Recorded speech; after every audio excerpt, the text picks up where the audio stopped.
Hello! Guess who? That's right, it's King Oberon in all my glorious prettiness.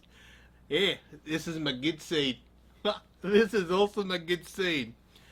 You know, I've realized something. We seem to be talking about food a whole lot. I wonder why.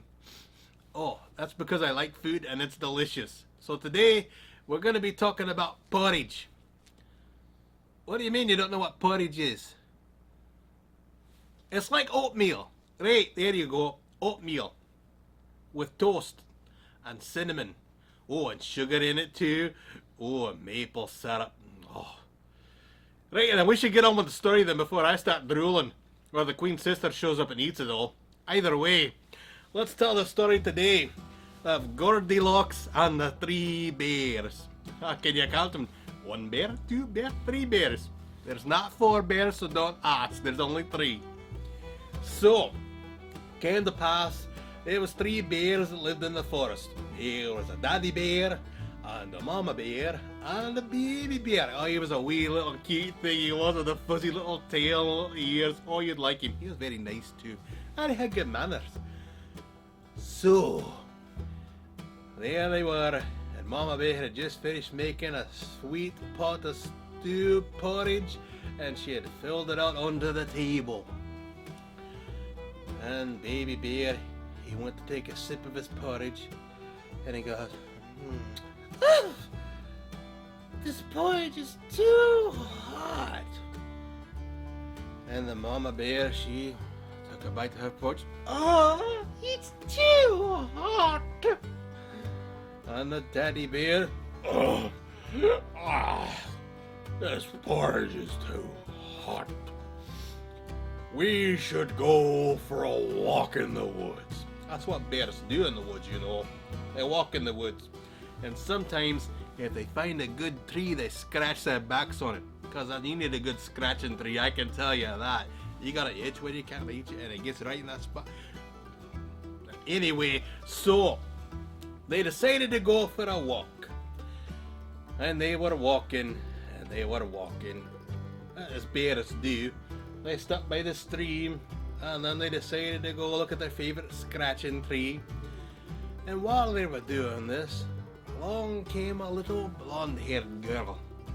And she came upon the bear's cottage. And she thought to herself, what's a cottage doing out in the woods? Door. And she goes up to the door, and she's a rude little thing. She doesn't knock or nothing. She walks over and she peeks in the window. Nobody's home. Oh. And she goes over to the door and she jiggles it, and it opens right up.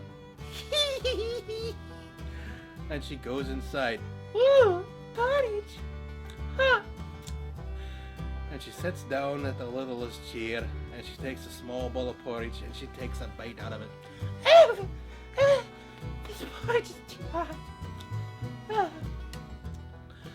And then she moves over to the next porridge bowl. And this is a bigger bowl. This was a Mama Bear's porridge. And she takes a bite out of it. This porridge is too cold. And she rolls her eyes like human girls do because they're rude. And then she goes over to a big bowl of porridge. And you would think this was the Daddy Bear's porridge, but you'd be wrong. It was Baby Bear's porridge. See, he's a growing boy and he needs his food and he needs to eat up his meal so he grows up big and strong like Daddy Bear. So she sits down and she sticks her spoon in the porridge and she takes a big bite. This porridge is just right. And she ate it all up. The whole bowl, like a greedy little thing she was. And then she's like, I need to sit down. And so she walks over into the front of the house and she sees three chairs there. There's a big chair, like this one. And there's a medium chair, lots of pillows on it. And then there's a little small wicker chair. Looks like it's made for a baby, or maybe a small human girl with bad manners. So anyhow, being who she is, I deserve the biggest chair. So she goes over and she sits in the big chair. And it's hard. And she's like, this hurts my bottom. So she gets up and then she goes over to the next chair and it's got pillows all over it. And she's like, this one looks much nicer for me. And she plops down in it and she sinks up to her eyeballs. And she climbs out of the chair. Ugh, this chair's too soft. So she goes over to the next chair, and it's a wee chair, and it's about the right size, and she sits down on it with her big bottom.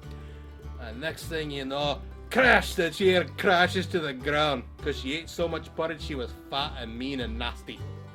And she had bad manners too. Did I mention she had bad breath also? No, well, maybe I know who she is. Right. She may have visited the castle a time or two.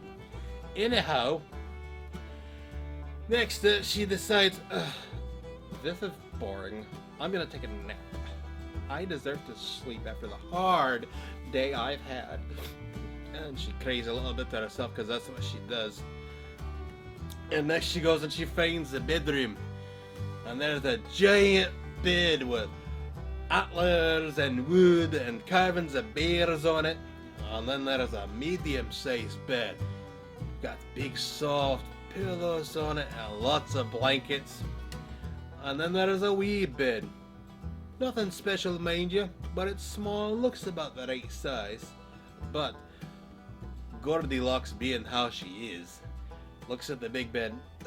I deserve the biggest and the best, and this bed is obviously for me. So she goes and she throws herself on the bed and bounces right off. Who would sleep on such an ugly, hard thing like that? Oh, obviously I deserve the softest bed because I'm such a beautiful princess. She wasn't, you know. She was just a mean little blonde-haired girl.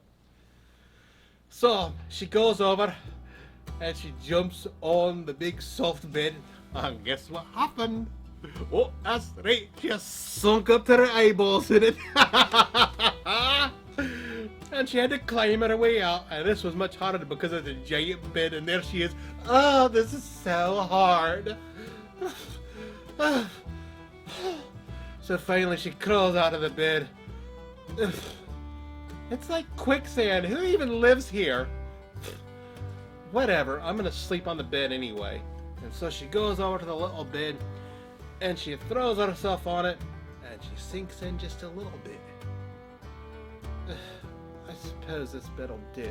I mean, it's not big, and it's not super soft, but it's also not super hard. And I can lay here, and I can sleep and take a nap, and then I'll wake up beautiful. Because I need my beauty sleep, because I'm a princess. Meanwhile, the three bears... Well, the little bear, he's getting tired. They've been walking a while now. Because you remember, there's a rude little blonde girl that's broke into their house, ate up all their porridge, broke their furniture, and slept in all their beds. Huh, what a mean little thing she is. But don't worry, it gets better. So Gourdilocks, deciding she deserves the best, of course, has fallen asleep. Spoiled rotten to the core. Even as she's sleeping. I'm a princess. Whatever. Oh, I'm pretty. You're not. Meanwhile, the bear has come home. And Daddy Bear... Hey, the door's open. Mama Bear... Oh, I hope no one's stolen all our stuff. And Baby Bear... Yeah, me too. We should go inside and find out what happened. And the head in the house, and the daddy bear, he walks over to the table. Oh, somebody's been eating my porridge. And he holds up the spoon. Look. And Mama Bear, oh, somebody's been eating my porridge too. And Baby Bear, over there, and he picks up his porridge, and he sniffs. Mama Bear, somebody ate all my porridge. And Mama Bear, she hugged him close and tight because she's a good Mama Bear, and that's what Mama Bears do when their babies are upset, is they hug them and tell them everything's going to be alright. And Daddy Bear, of course, being Daddy Bear, he's gruff. He gave his grumbly beard grumble. Then he looks around the house and he sniffs like bears do.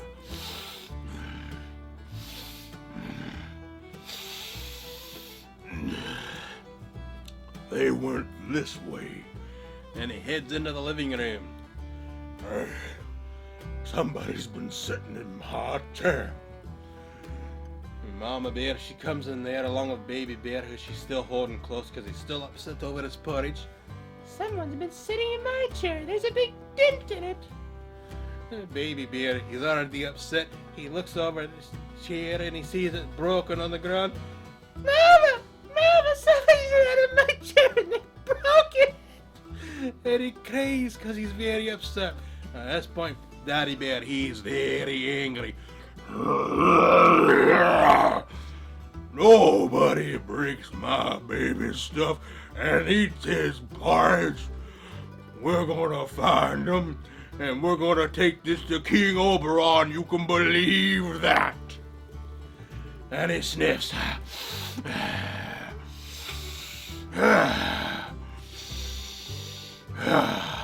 They went that way. And they head into the bedroom. Daddy Bear bursts in.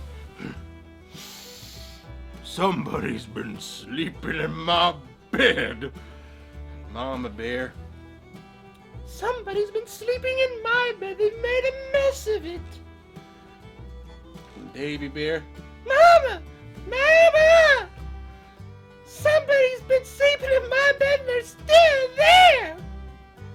And Gourdilocks, who's asleep, she wakes up and she shrieks, "Ah!" Whatever. And she's upset and she's scared because there's big bears and Daddy Bear's all. And Gourdilocks, she faints straight away. "Oh, whatever," and passes out on the bed. Meanwhile, I get a message from one of my favorite birds. "Oh, what do you mean someone's broken into the bear's house?" "Right. Oh, no, you don't say. They did what? They ate the baby's porridge? Who does that? Wait. They broke his chair too? That's horrible. Who's got such bad manners? A human girl, you say? Oh, that explains it all. And I bet she's a blonde-haired human girl too, isn't she?" "She is. Oh, I've got a special present for her. You can believe that. She is going to get a touch of fairy magic and learn some manners and respect for everyone and personal items that don't belong to her. So, I show up in a whirl. Oof."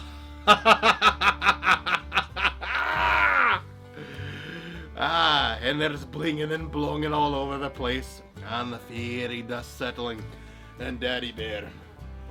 "This human girl broke into our house, and she ate up all the baby's porridge, and she broke his chair, and she's passed out in the bedroom right now like she owns the place." Well, you can believe I was going to take care of that straight away. Don't you worry your head none, Daddy Bear. I'm going to go take care of this problem forthwith, and we're going to teach that rude little beastie some manners. Maybe 2 or 3. So there we were, the king, that's me, and the bears, that's them. And we headed in there, and sure enough, there was a blonde-haired human girl passed out on the bed like she owned the place. "Oh, this won't do," I said, because I'm the king and I say stuff like that. "You have crossed the line. Wake up, little girl." And I snapped my fingers and she woke up. "Oh, whatever. Oh, who are you, you mean and nasty looking thing? Oh, how dare you, you rude little beastie. I'm King Oberon, King of the Fae. You broke into the house." The door was like open. "You ate his porridge. It was just sitting there, no one was touching it. You broke his chair." "It's not my fault. You don't know how to build stuff." "Oh, how dare you, you little monster. Guess what? I've got a treat for you." And I turned her into a golden pumpkin. And that's why we call her Gourdilocks. Get it? Because a pumpkin's a gourd. It was appropriate for a mean little beastie like that. And so, now we took the pumpkin home, and it's living in the Great Hall with us. So, every day, Gourdilocks has to sit and watch while everyone else eats and has a good time and minds their table manners. And that's how you teach a nasty little monster like that manners. And maybe, just maybe, if she's extra special good, we'll turn her back into a human before Halloween gets here and somebody turns her into a jack-o'-lantern. And that, boys and girls, that's the story of Gourdilocks and the Three Bears. I hope you enjoyed it as much as I did. And who knows, maybe we'll have pumpkin pie at Thanksgiving. I love it. Now today, our story of course was about Gourdilocks and the Three Bears. And everybody has a choice on whether or not they're going to be good or they're going to be bad. And it's your choice too whether or not you want to be turned into a pumpkin by King Oberon if you choose to be bad. So, don't be like Gourdilocks. Be like our good friend Giveon from last week's story. Polite and honourable and just, and take responsibility for what you've done. That's what makes a good person, fairy or human. I'll see you next time.